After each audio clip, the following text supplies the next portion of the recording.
Ya, baik, terima kasih. Assalamualaikum warahmatullahi wabarakatuh. Waalaikumsalam warahmatullahi wabarakatuh. Ya, baik, selamat sore teman-teman semuanya.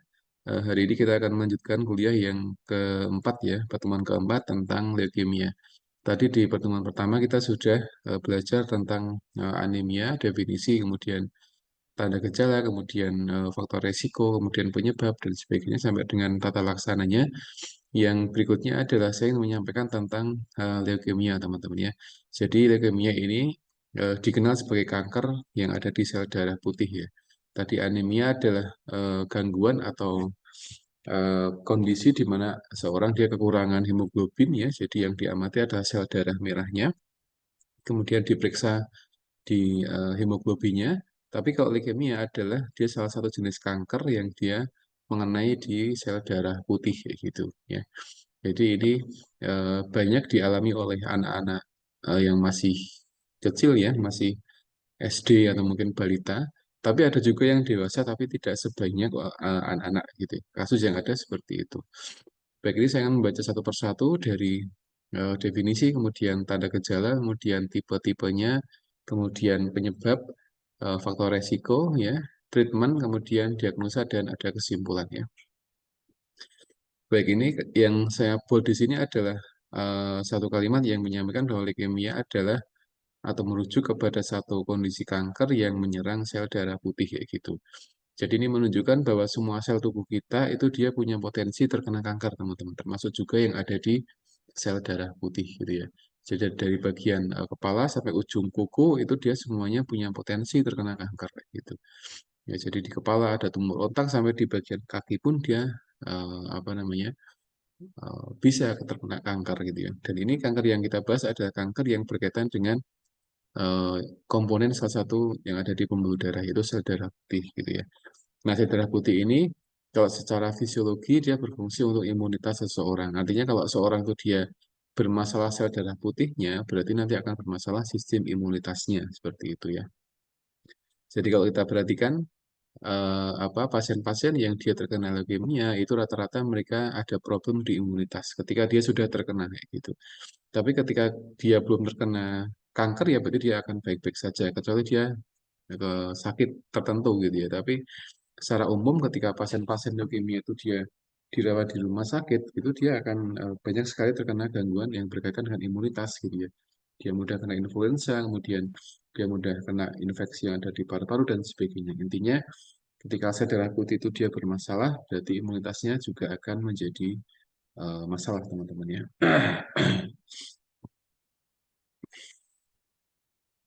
Nah, di sini disampaikan di paragraf pertama ini, jadi leukemia ada dia satu jenis kanker yang ada di di darah gitu ya. Jadi di darah kita itu ada yang namanya sel darah merah, sel darah putih, ada platelet, kemudian ada leukemia. Jadi leukemia dia jenis kanker yang ada di WBC atau white blood cell atau sel darah putih gitu ya. Nah, di sini WBC atau sel darah putih dia punya fungsi teman-teman. Jadi punya beberapa fungsi ya. Jadi dia memproteksi gitu ya. Dia proteksi dari apa? Proteksi dari beberapa aspek ini, beberapa hal ini. Ada bakteri, ada virus, ada jamur, ada abnormal sel, ada juga benda-benda asing kayak gitu. Nah, tadi saya sampaikan di awal, ketika seorang pasien itu terkena leukemia, berarti nanti lima hal ini akan mungkin terjadi, ya. Jadi dia mudah kena infeksi bakteri, dia mudah kena infeksi virus, dia mudah kena infeksi jamur, kemudian selnya menjadi tidak normal, kemudian ada apa dia akan mudah terinfeksi dari benda-benda asing yang masuk ke dalam tubuh atau mungkin toksin gitu teman-teman ya. Nah, ini yang menjadi kendala bagi pasien-pasien yang terkena apa namanya kanker sel darah putih. Jadi dia akan mudah kena infeksi dari beberapa aspek ini tadi ya. Jadi ya mudah kena influenza, dia kena mudah infeksi virus dan sebagainya. Nah, akan menjadi satu kondisi yang berat ketika pasien leukemia dia kena infeksi virus COVID-19. Itu akan menjadi semakin lumayan teman-teman ya. Karena akan semakin berat kondisinya karena kondisi atau infeksi virus COVID-19 itu dia nanti akan apa namanya merusak sistem yang ada di kardiovaskuler sehingga mengganggu respirasi dan sebagainya seperti itu ya. Nah, di sini disampaikan bahwa ketika seorang terkena leukemia, berarti fungsi sel darah putihnya dia tidak akan berfungsi dengan normal, kayak gitu. Artinya dia masih bisa berfungsi, tapi dia tidak maksimal. Nah, ketika fungsinya maksimal itu tubuh bisa menangkal lima apa bagian yang dia bisa merusak kayak gitu. Tapi ketika dia rusak, dia kena kanker, berarti lima hal ini dia akan mungkin bisa terjadi. Dia bisa masuk dan sebagainya, bisa menimbulkan infeksi gitu teman-teman ya. Nah, ini hampir sama dengan sel darah putih. Jadi sel darah merah itu dia diproduksi juga di sumsum tulang kayak gitu ya. Sumsum tulang. Jadi dia beberapa jenis apa namanya white blood cell itu dia ada di produksi di apa namanya spleen, kemudian di kelenjar timus, kemudian ada di kelenjar limfa. Jadi ini ada empat organ yang dia bisa produksi apa sel darah putih. Jadi ada sumsum tulang, dan limfa, kemudian spleen ya, dan kelenjar timus gitu. Nah ini penting ya gitu. Nah ketika sel darah putih itu dia bermasalah, tadi saya sampaikan di awal, maka pasien akan sangat mungkin terkena apa namanya atau gangguan imunitas gitu. Yang pertama, yang kedua, ketika empat organ ini bermasalah, maka pasien akan terjadi gangguan imunitas karena sel darah putihnya dia juga akan bermasalah seperti itu ya.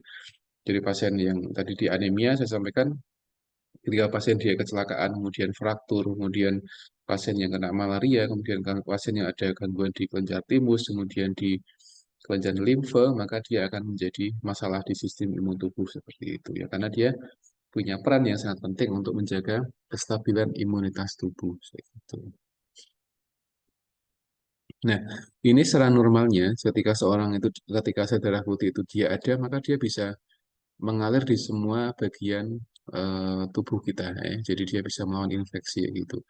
Jadi ketika seorang misalnya contohnya, misalnya ketika seseorang itu dia terluka, lecet, maka sel darah putih dia juga punya peran untuk mengeluarkan benda-benda asing yang ada di apa luka tadi. Jadi dia bisa di antisipasi seperti itu ya. Tapi ketika pasien dia mengalami leukemia ya tadi dia mudah infeksi. Ketika pasien lecet, kemudian ketika pasien main, kemudian kesandung, kemudian dia jatuh dan lecet, ya dia bisa kena infeksi ya. Makanya teman-teman perhatikan ketika anak-anak itu terkena leukemia, maka dia mudah infeksi. Jadi hal-hal sepele jadi infeksi seperti itu ya. Nah, seperti apa sih tanda orang yang kena leukemia ya? Nah, di sini ada beberapa tanda yang sering ditemukan pada pasien yang ada di rumah sakit. Yang pertama adalah keringatnya dia banyak. Jadi excessive sweating itu keringatnya dia banyak, teman-teman ya. Terutama pada malam hari atau yang sering disingkat sebagai night sweat. Jadi keringatnya dia banyak terutama pada malam hari ya gitu. Nah, kenapa dia tinggi keringatnya? Di antara sebabnya adalah karena pasien dia merasa ada sesuatu yang mengganggu di tubuh kayak gitu, sehingga sistem tubuhnya dia mendeteksi kalau dia ada satu benda yang asing yang mengganggu sehingga harus dibuang seperti itu. Nah, ketika dibuang maka metabolisme meningkat, kemudian di antara efeknya adalah pasien menjadi apa namanya menjadi keringatnya menjadi semakin banyak gitu ya. Jadi ini hal yang sering kita temukan seperti itu. Ya, jadi keringatnya semakin banyak. Nah, ini akan menjadi semakin kompleks ketika pasien dia tidak mengimbangi dengan hidrasi, teman-teman ya. Nah, biasanya anak-anak kecil yang dia mengalami leukemia itu ketika dia keringatnya luar biasa banyak, itu orang tua harus mengedukasi anak untuk minum air putih yang cukup gitu ya. Karena kalau tidak, nanti dia akan dehidrasi. Ketika dehidrasi, nanti akan menimbulkan efek pada organ tubuh yang lain, misalkan jantung, respirasi, dan sebagainya. Gitu ya. Makanya ini tanda pertama adalah excessive sweating. Jadi keringatnya dia banyak gitu ya. Dan yang kedua adalah anak dia harus sering ganti baju karena dia keringatnya menjadi banyak. Harus sering ganti baju ya gitu. Karena kalau enggak nanti pasien dia bisa inflamasi, bisa kena dermatitis dan sebagainya ya yang sudah kita sampaikan di pertemuan kemarin. Ketika seorang itu dia berkeringat kemudian tidak segera mengganti baju, ya kadang keringat malah menjadi satu media untuk infeksi ya sehingga jadi gatal, dermatitis dan sebagainya seperti itu ya. Nah, kenapa terjadi malam hari? Karena memang siklusnya seperti itu. Jadi siklus apa aktivitas metabolisme tubuh itu dia memang agak tinggi ketika di malam hari ya gitu. Nah, ini khusus pada pasien-pasien yang dia ada keluhan patologis seperti itu ya. Yang kedua adalah fatigue dan juga weakness yang tidak hilang dengan istirahat ya. Ini yang sering ditemukan. Jadi ketika umumnya kondisi orang sehat itu ketika dia capek, ketika dia lemah, itu dia akan hilang ketika istirahat atau makan gitu. Tapi pada kasus ini itu dia berbeda. Jadi pada kasus leukemia itu pasien dia merasakan capek ya, capek kemudian dia merasa badannya lemah, tapi ketika dibuat istirahat dia tidak hilang. Nah, bahkan malah kadang semakin pegel, semakin capek seperti itu ya. Nah, ini kenapa dia bisa seperti ini? Karena ini dampak dari excessive sweating tadi. Jadi ketika tubuh itu dia metabolismenya sangat tinggi, maka dia akan membuat menjadi tubuh menjadi mudah capek ya. Mudah capek, kemudian dia mudah lemah dan sebagainya sehingga ketika fase istirahat pun dia pasien akan tetap merasakan capek. Jadi tidak hilang capeknya ketika dia istirahat gitu ya. Yang ketiga adalah unintentional weight loss, dia adalah kehilangan berat badan yang tidak diinginkan. Jadi pasien jadi tiba-tiba jadi kurus seperti itu. Ya. Ini sering kita temukan anak-anak kecil yang dia kena leukemia itu dia jadi kurus badannya. Ya. Kenapa kurus? Karena itu diantara efek dari metabolisme yang tinggi. Jadi ketika teman-teman perhatikan, ketika kondisi keringat banyak itu tanda kalau ada metabolisme yang tinggi. Orang sehat pun seperti itu. Jadi orang sehat yang dia tiba-tiba keringatnya itu dia banyak ya, kondisi panas atau mungkin dia karena makan pedes ya gitu, maka dia tanda kalau ada metabolisme yang tinggi di fisik tubuh itu, nah, gitu ya. Itu orang yang normal ya. Ketika orang sakit pun dia kan hal yang sama. Jadi beberapa kondisi penyakit itu dia menghasilkan keringat yang tinggi. Misalkan pasien-pasien dengan hipertiroid itu dia akan lebih sering keringetan, terutama pada bagian telapak tangan. Dia akan mudah basah seperti itu telapak tangannya karena tadi aktivitasnya dia metabolisme dia tinggi. Meskipun kadang orangnya dia santai-santai aja, dia tidak olahraga, tidak apa, tapi metabolisme fisiknya dia tinggi, di dalam dia tinggi sehingga pasien dia menjadi kadang tangannya basah, mudah keringetan dan sebagainya seperti itu ya. Nah, ketika seorang itu dia semakin tinggi metabolismenya, biasanya akan mengurangi berat badan, teman-teman. Berat badan. Makanya seorang yang ingin diet, kemudian dia olahraga, itu di antara tanda kalau dia berhasil adalah dia sering berkeringat kayak gitu. Ya. Dan itu sudah dirasakan oleh banyak orang, teman-teman. Jadi mereka yang diet, kemudian dia olahraganya ekstra, itu pasti akan lebih banyak keluar keringatnya. Ya. Ketika dia keluar keringat itu tanda kalau ada metabolisme, ada pembakaran lemak di situ. Nah, ketika dia kondisinya dia semakin sering setiap hari seperti itu, ya dia akan kehilangan berat badan, gitu ya. Sekalipun pasien dia tidak olahraga, dia tidak diet, tapi dia badannya akan semakin habis seperti itu. Ini sama ketika teman-teman perhatikan pasien diabetes pun juga sama. Jadi badannya habis. Jadi tadinya mungkin gendut ya, gemuk, kemudian dia kena diabetes, lama-lama badannya jadi kecil kayak gitu. Nah, itu yang sering kita temukan seperti itu ya. Yang kedua adalah yang keempat adalah apa namanya? Bone pain atau nyeri pada tulang dan juga pada eh, apa bagian tulang yang lainnya. Jadi karena Karena karena rata-rata itu rata-rata nyeri, itu nyeri, mohon maaf di maaf di mute ya, mute ya, harus ditahan. terus Oke.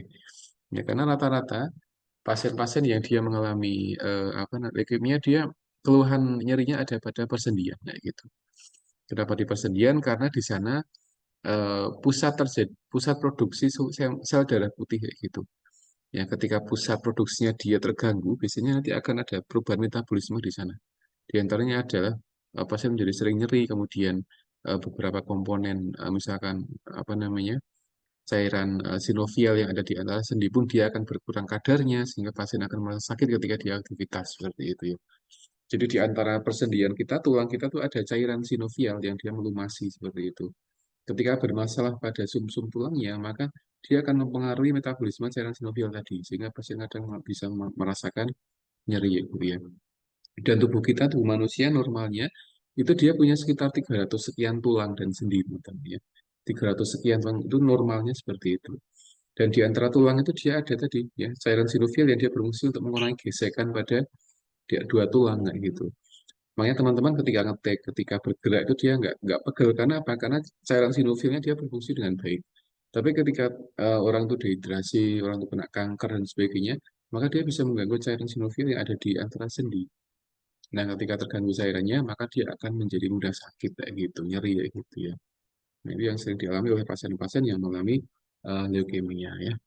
Kemudian yang berikutnya adalah apa?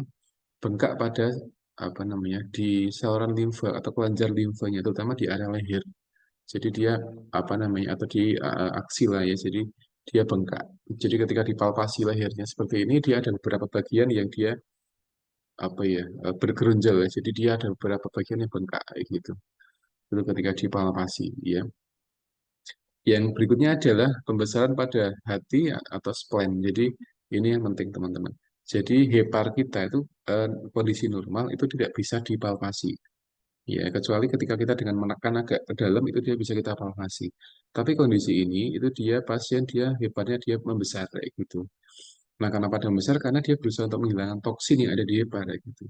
Jadi hepar kita dia bisa mendeteksi kalau tubuh si manusia dia sedang tidak sehat sehingga dia berusaha kerja untuk membuang toksin-toksin yang ada di sana, termasuk toksin sel-sel kanker itu tadi, sehingga akan dibuang. Ketika kerjanya semakin keras, hebatnya, maka dia akan semakin besar, apa namanya, ukurannya, ya. Sama dengan kardiomegali, ya, atau dengan otot kita. Jika ketika otot kita digunakan untuk kerja keras, maka dia akan besar ototnya. Nah, itu sudah terbukti ya. Jadi teman-teman yang sering fitness itu akan gede-gede ototnya. Eh, yang berikutnya kardiomegali pun juga sama. Jadi ketika jantung itu dia digunakan dengan apa terlalu keras, maka dia akan bisa membesar kardiomegali sehingga itu menjadi kurang sehat teman-teman, menjadi kurang kurang bagus.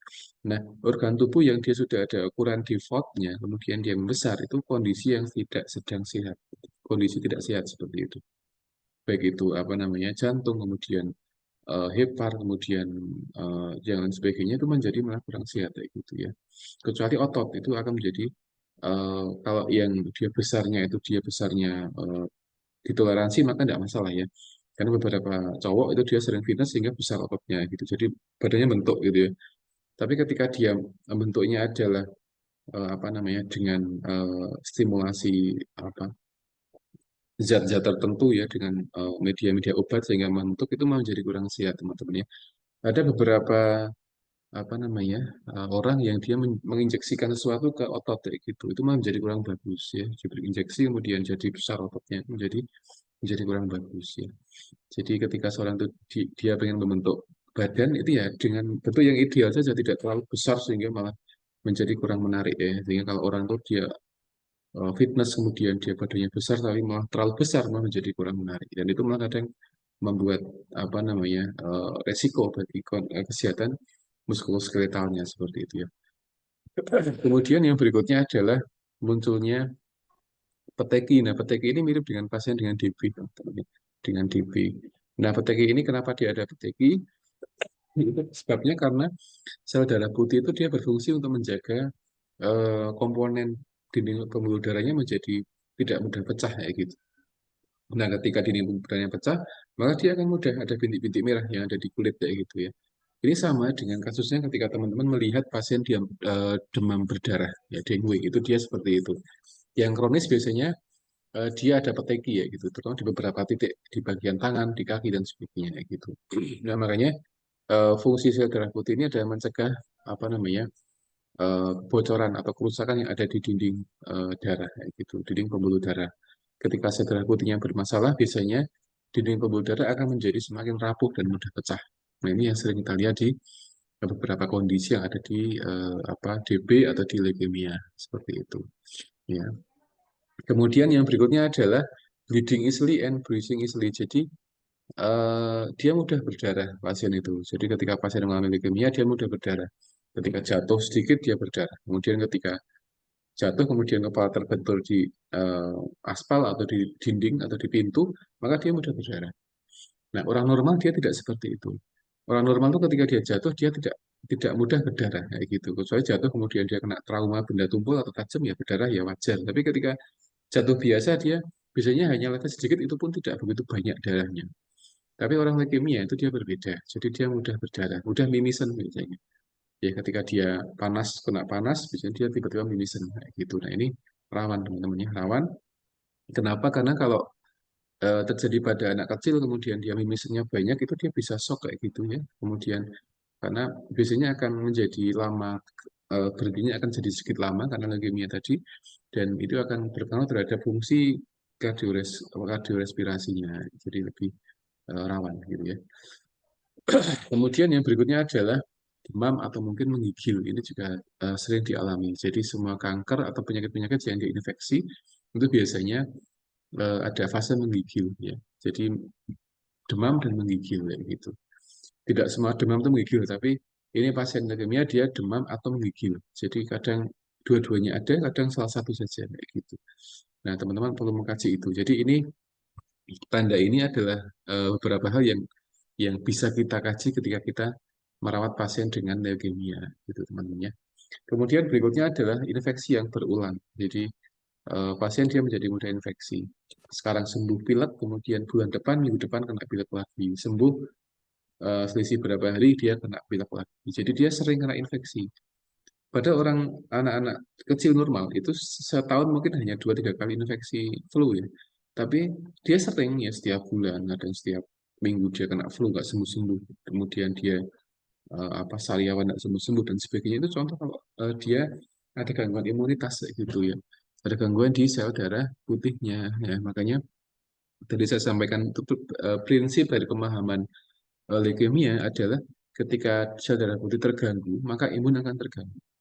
Ketika imun terganggu, maka tadi dia mudah infeksi, mudah lecet, mudah berdarah dan sebagainya, sehingga itu akan apa namanya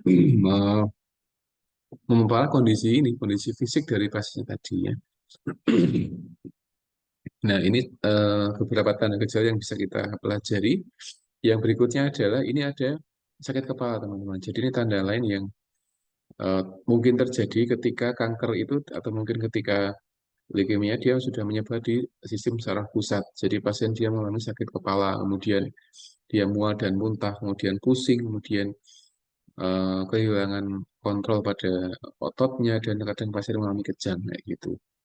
Nah, anak-anak yang tidak ada gejala ini itu biasanya kankernya belum menyebar sampai ke arah sistem saraf pusat ya. Jadi kalau kita mengamati beberapa kasus leukemia itu dia berbeda-beda setiap anak gitu. Ada yang sampai sakit kepala, ada yang sampai sering mual muntah, ada yang sampai pusing dan sebagainya. Kadang ada yang sampai kejang dan macam-macam ya. Nah itu ketika ada tanda ke sana, berarti pasien sudah atau kankernya dia sudah menyebar ke arah sistem saraf pusat kayak gitu ya. Dia sudah metastasis ke arah sana kayak gitu. Nah karena sel darah putih ini dia sifatnya ada muter di tubuh, maka ini akan cepat sekali akan cepat muter, akan cepat sampai di beberapa organ tertentu seperti itu ya. Jadi ketika apa namanya anak kecil dia kena kanker, kemudian dia sudah ada tanda gejala pusing, sering mual muntah dan sebagainya, maka bisa kita rasionalisasi bahwa si pasien dia sudah terkena atau kankernya dia sudah masuk di area sistem saraf pusat seperti itu ya. Nah, ini beberapa tipe tipe kanker leukemia itu dia bisa membedakan ya cepat tidaknya penyebarannya.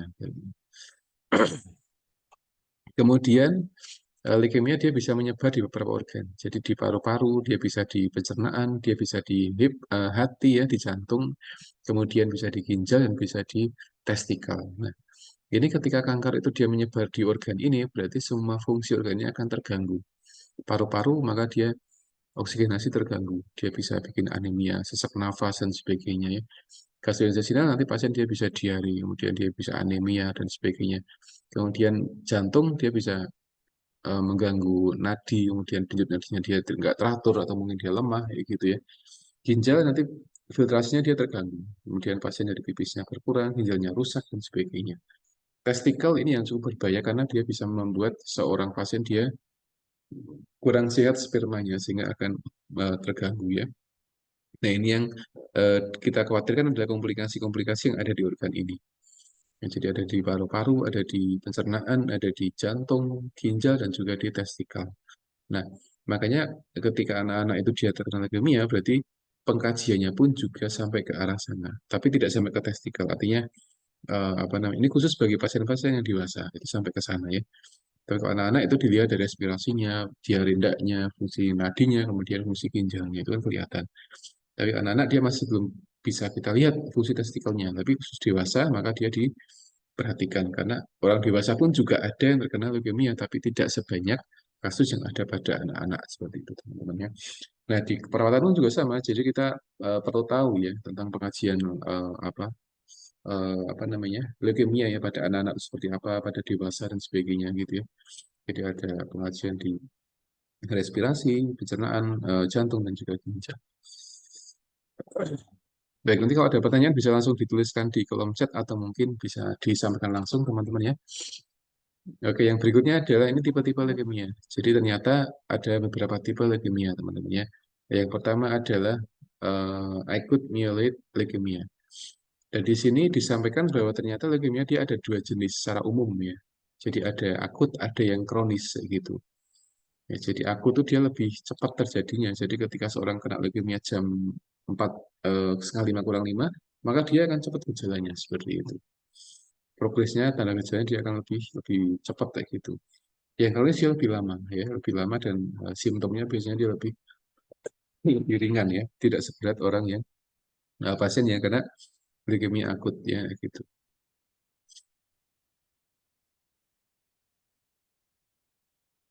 Nah, ini yang pertama. Jadi ada 4 tipe ya.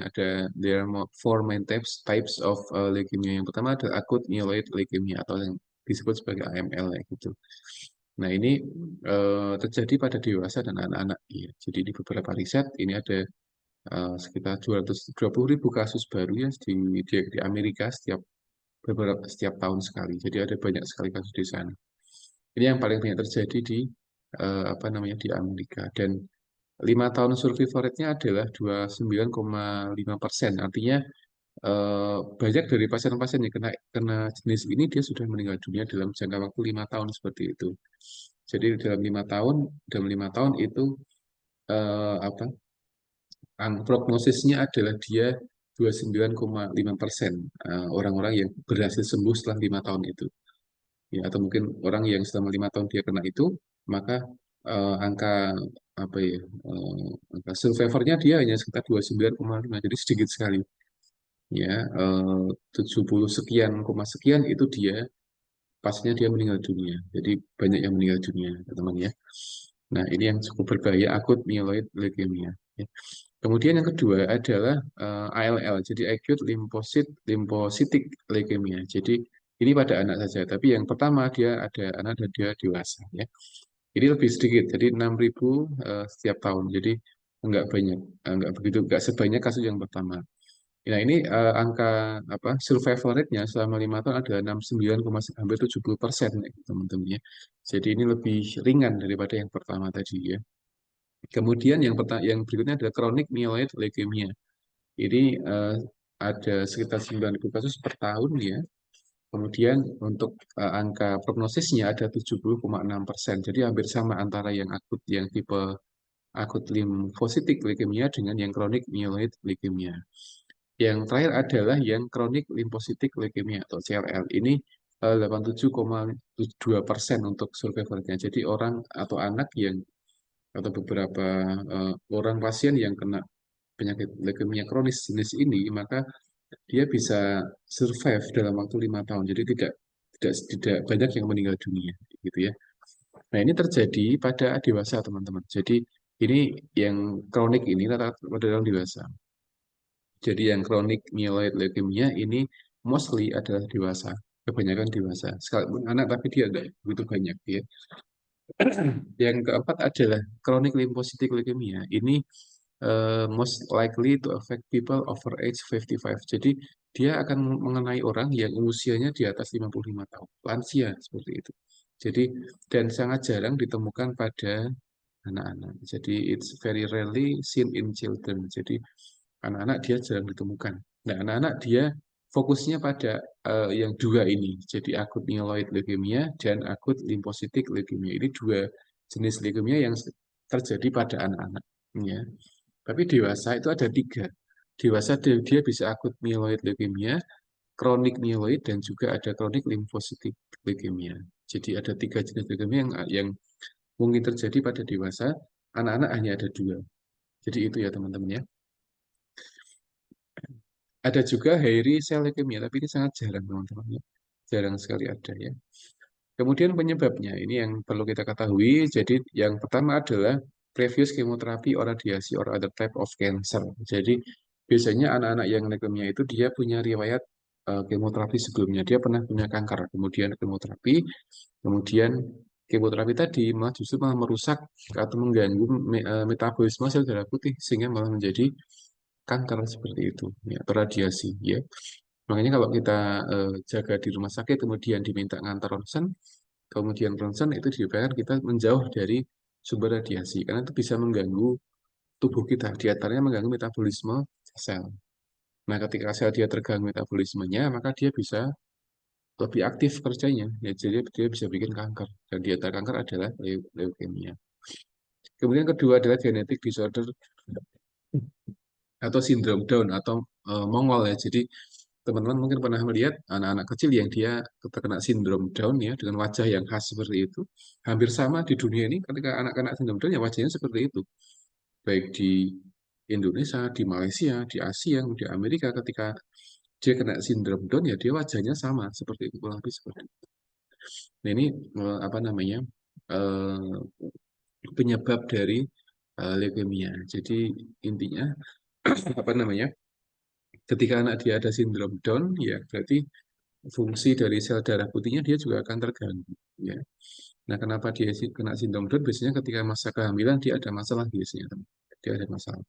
Entah ibunya dia hamilnya terlalu tua atau mungkin dia ada penyakit tertentu ketika hamil, maka ketika lahir itu anaknya kena sindrom Down. Jadi ini yang jadi edukasi adalah ketika kapan seorang cewek atau perempuan dia hamil seperti itu. Jadi jangan terlalu tua, nanti malah akan membahayakan kondisi janin dan ibunya seperti itu ya teman-teman.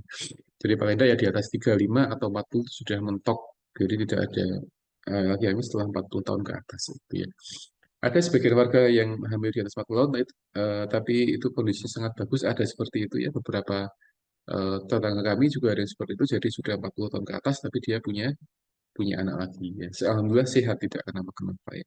Tapi itu tergolong resiko tinggi. Jadi kalau memungkinkan ya dia sebelum 35 itu sudah stop ya bisa sehingga itu bisa lebih maksimal ya, dan sebagainya. Kemudian yang ketiga adalah gangguan atau kanker darah yang lain ya. Yang keempat adalah paparan dari zat-zat kimia ya, yang ditemukan di rokok kayak gitu. Nah ini menjadi perhatian teman-teman ya. Mohon maaf yang merokok mungkin ya.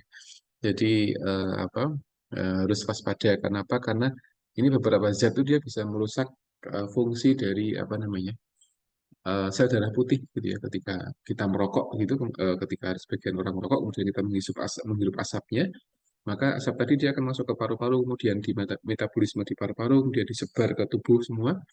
Dan beberapa kasus ya tadi dia merusak metabolisme yang ada di sel darah merah, dan dia bisa membuat menjadi cancer dan sebagainya gitu ya. Jadi harus ekstra hati-hati ketika smoking ya, gitu, teman-teman ya.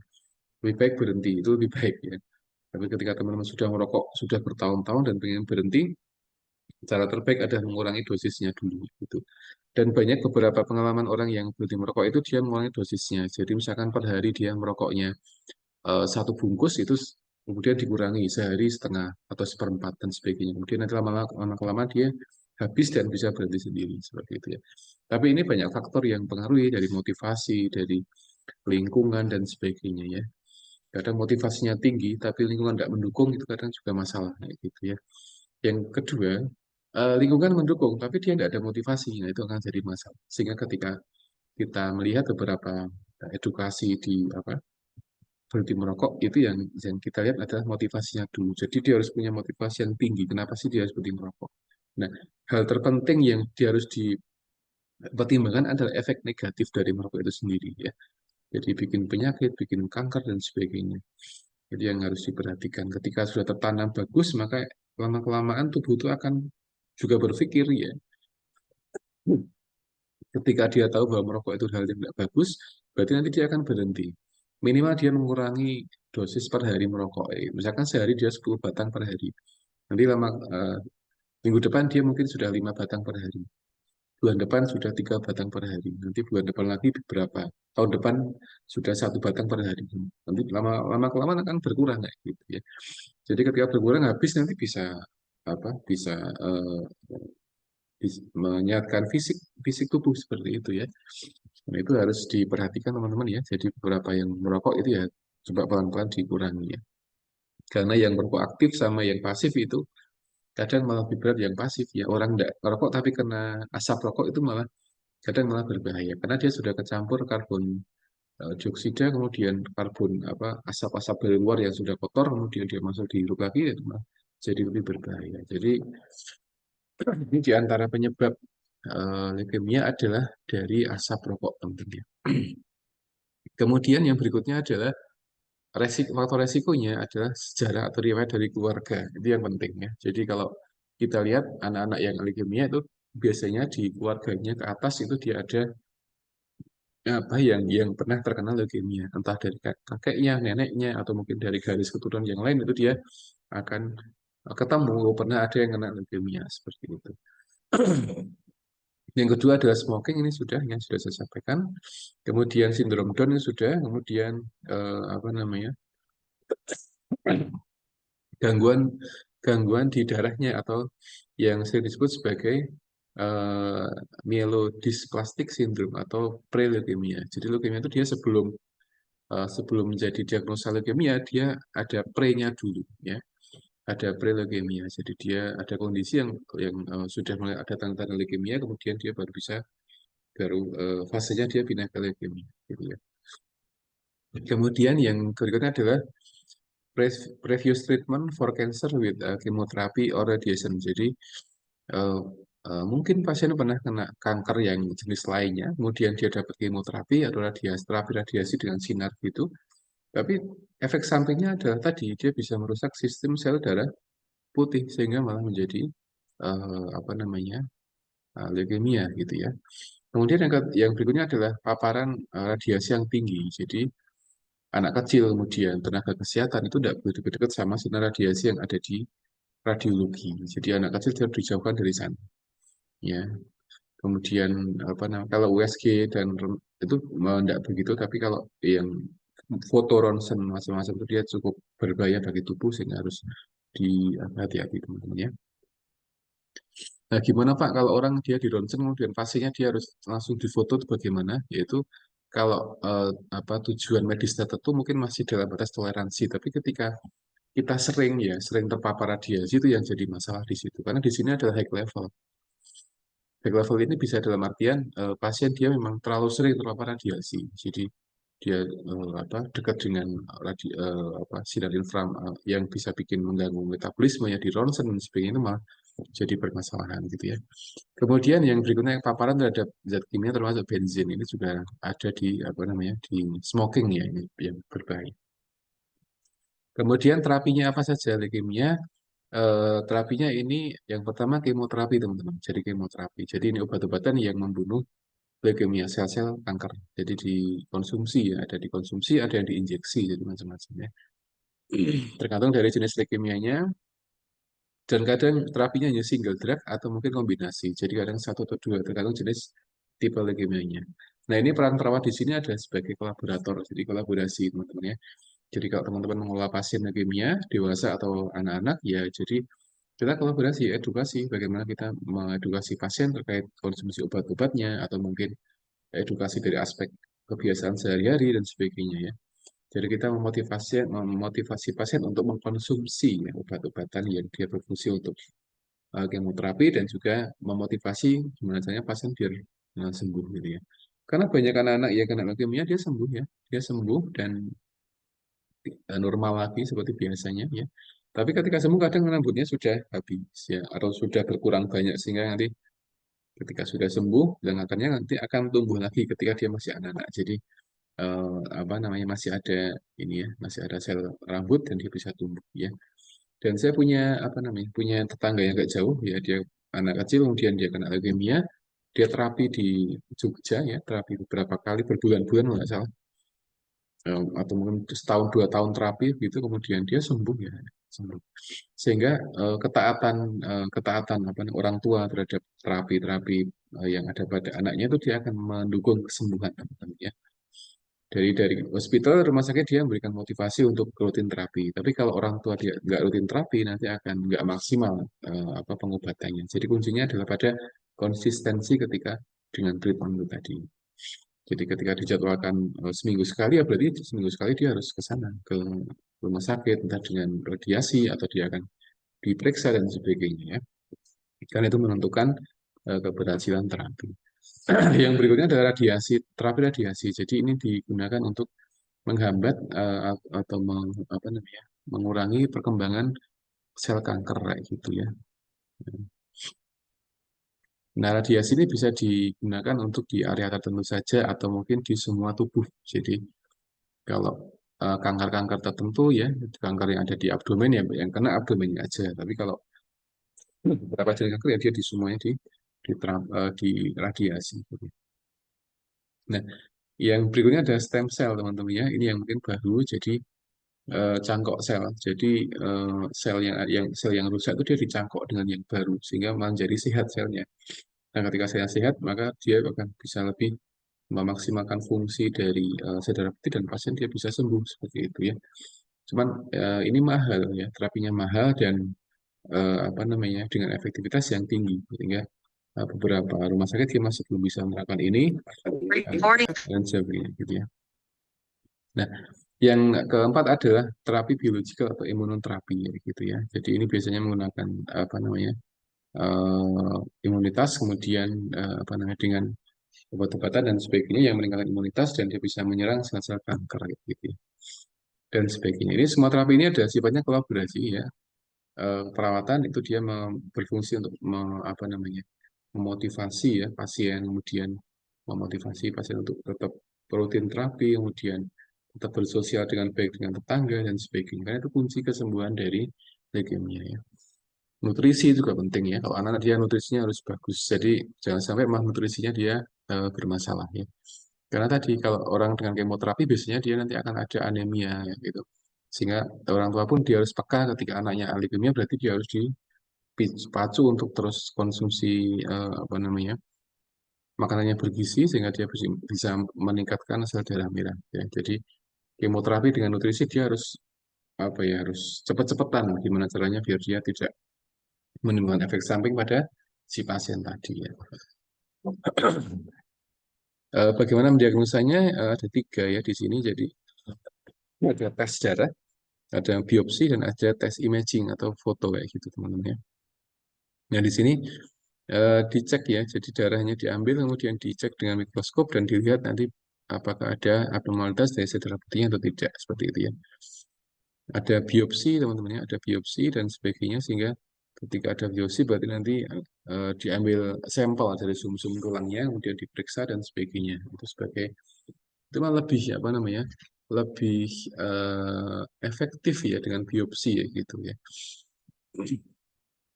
Kemudian stagingnya ini atau stasenya ini macam-macam atau level-levelnya teman-teman ya. Jadi ini tadi ada yang eh, ada ada AML, ada ALL, dia ada contoh yang apa namanya bisa dilihat ya melalui mikroskop ya untuk sel-selnya gitu ya dan sebagainya ya. Nah sementara untuk yang apa darah dan juga sumsum tulang ini biasa digunakan untuk melihat stadium dari AML dan juga CML atau chronic myeloid leukemia gitu ya. Jadi masing-masing diagnosa dia bisa berfungsi untuk melihat stadiumnya mana sih gitu. Nah, ketika tahu stadiumnya mana, nanti akan mudah menentukan terapinya apa saja gitu. Satu, dua, tiga atau apa nanti akan mudah menentukan terapinya ya. Tapi kalau tidak tahu stadium berapanya nanti akan susah dengan terapinya karena masing-masing stadium dia ada terapinya sendiri dan ada uh, medikasinya sendiri ya. Gitu teman-teman. Jadi eh, mungkin itu yang dapat saya sampaikan tentang leukemia. Jadi intinya saat ini kondisi kanker apa namanya kanker yang ada di sel darah putih dan dia bisa menyebar ya, dia bisa menyebar ke seluruh tubuh ketika dia terlambat penanganannya ya. Nah, pasien-pasien dengan kanker ini dia rata-rata dia ada yang sembuh, ada yang meninggal dunia tergantung jenis kankernya yang mana dulu. Ya, ada beberapa jenis, ada sebagian pasien kena kanker leukemia dia sembuh ya seperti itu dia sembuh. Ada yang dia sembuh, tapi dia menjadi ada semacam gangguan di pendengaran. Jadi saya punya tetangga, dia pernah kena leukemia dan dia sembuh. Sampai sekarang mah fungsi telinganya dia terganggu. Ya, karena tadi dia sel kankernya dia menyebar kemana-mana sampai ke fungsi telinga, sehingga eh, ketika dia bicara normal dengan suara seperti ini dia nggak dengar, ya. Dia nggak dengar. Jadi harus pakai bahasa isyarat untuk komunikasi dengan dia, gitu. Ya. Itu apa kondisi-kondisi pasien yang dia sembuh dari leukemia. Dia sembuh tapi dia ada menimbulkan apa gangguan di fungsi tubuhnya, tadi gangguan pendengaran, kemudian kadang rambutnya jadi habis gitu ya dan sebagainya. Itu yang kadang ditemukan bagi ya, sebagian pasien ya. Nah, leukemia dia fokusnya pada sel darah putih. Jadi teman-teman ketika dengar kata-kata leukemia berarti dia sel darah putih, bukan sel darah merah. Eh, Sel darah putih dia untuk apa sih? Dia untuk imunitas. Nah, kenapa imunitas? Karena dia untuk mencegah lima hal ini. Ya, bakteri, virus, jamur, kemudian sel abnormal dan juga benda-benda asing yang masuk ke tubuh kayak gitu ya. Nah, tanda gejalanya apa? Ini sudah saya sampaikan ada banyak tanda gejala dan diantaranya adalah pasien dia apa namanya sering berkeringat atau keringatnya banyak sekali luar biasa ya. Fatigue, kemudian capek, kemudian berat badan yang tidak diinginkan gitu ya, tiba-tiba kurus gitu aja. Kemudian nyari apa namanya eh, tulang ya, kemudian bengkak di limfanya, kemudian pembesaran spleen dan sebagainya. Jadi ada juga yang mengalami petegi ya atau apa eh, pecahnya pembuluh darah yang ada di kulit sehingga dia ada titik kayak orang kena demam berdarah gitu ya. Kemudian kalau kanker dia sudah menyebar di eh, sistem saraf pusat, berarti nanti gejalanya ada lima.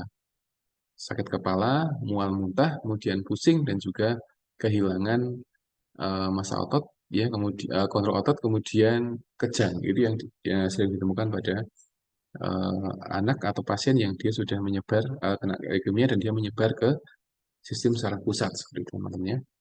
Komunikasinya macam-macam nih sampai ke paru-paru, jantung dan sebagainya sehingga kalau pasien dia sudah terlambat penanganannya nanti akan ngaruh ke sini ya. Dewasa yang cukup berpengaruh ada di bagian testikelnya ya, berbahaya sekali karena kalau sudah ke sana ya. Tipe-tipe sudah saya sampaikan, kemudian penyebabnya sudah, resiko sudah, treatment sudah, dan sebagainya. Diagnosa sudah, testing dan sebagainya. Jadi ini gambaran umum tentang leukemia teman-teman ya. Jadi harapannya teman-teman bisa memahami tentang konsep dasarnya dan nanti ketika ada penugasan dari kampus untuk mengelola pasien leukemia di stase anak atau mungkin stase KMB, sudah tahu gambarannya dan sudah tahu konsepnya seperti apa ya, penanganannya, kemudian pengkajiannya, tanda gejalanya itu sudah paham. Dan nanti juga bisa mengedukasi pasien-pasien yang dia sudah discharge planning ya, sudah di rumah sakit, kemudian boleh pulang, kemudian di rumah nanti tinggal terapi saja, tinggal ke rumah sakit sekian hari sekali untuk ngecek atau medikasi atau treatment, terapi dan sebagainya. Itu kita sudah tahu gambarannya ya. Beberapa tindakan keperawatan di sini dia sifatnya kolaborasi, misalkan medikasi kolaborasi dan tinggal mandiri kita adalah dengan edukasi, dengan leaflet, dengan macam-macam yang bisa kita sampaikan kepada pasien-pasien kita ya. Baik, mungkin itu yang dapat saya sampaikan. Ada pertanyaan seputar leukemia? Silakan teman-teman. Ada pertanyaan? Silakan tentang leukemia. Tidak ada, Pak. Tidak ada, oke ya. Bisa dipahami apa yang saya sampaikan? Bisa, Insya Pak. Allah bisa, Oke, Pak. oke ya, ya. Baik, kalau nggak ada pertanyaan, saya kira cukup ya teman-teman untuk kuliah hari ini. Dan eh, kita sudah belajar dua materi, anemia dan juga leukemia ya. Tadi yang anemia ini eh, karena gangguan apa sinyal sehingga hilang rekamannya. Nanti saya akan rekaman lagi dan saya akan upload di YouTube dan teman-teman bisa menyimak lagi untuk penjelasan anemia. Dan untuk yang leukemia ini sudah insya Allah aman untuk rekamannya. Saya tinggal convert ke video kemudian saya tinggal upload di YouTube. Jadi teman-teman bisa mengulang lagi kalau ada beberapa hal yang kurang bisa dipahami gitu ya. Oke, saya kira itu dari saya dan mohon maaf kalau ada gangguan dalam penyampaian karena saya sedang flu agak batuk sehingga kadang tadi ada intermezzo batuknya dan karena sekarang sedang musim ya, musim flu dan sebagainya. Di tempat kami sedang banyak ya yang mengalami influenza dan teman-teman yang ada di sana ya harus jaga kesehatan jadi jangan sampai sakit dan karena mahasiswa itu harus sehat ya. Jadi jangan sampai sakit karena tugasnya banyak nanti malah bisa terganggu kuliahnya ketika sakit ya. Baik, mungkin itu yang dapat saya sampaikan. Yang saya Assalamualaikum warahmatullahi wabarakatuh. Waalaikumsalam Waalaikumsalam warahmatullahi warahmatullahi wabarakatuh. wabarakatuh. Makasih Bapak. Ya, sama-sama. Ketemu lagi minggu depan ya, teman-teman ya. Baik, Baik, Pak. Pak. Ya, oke. Baik Pak.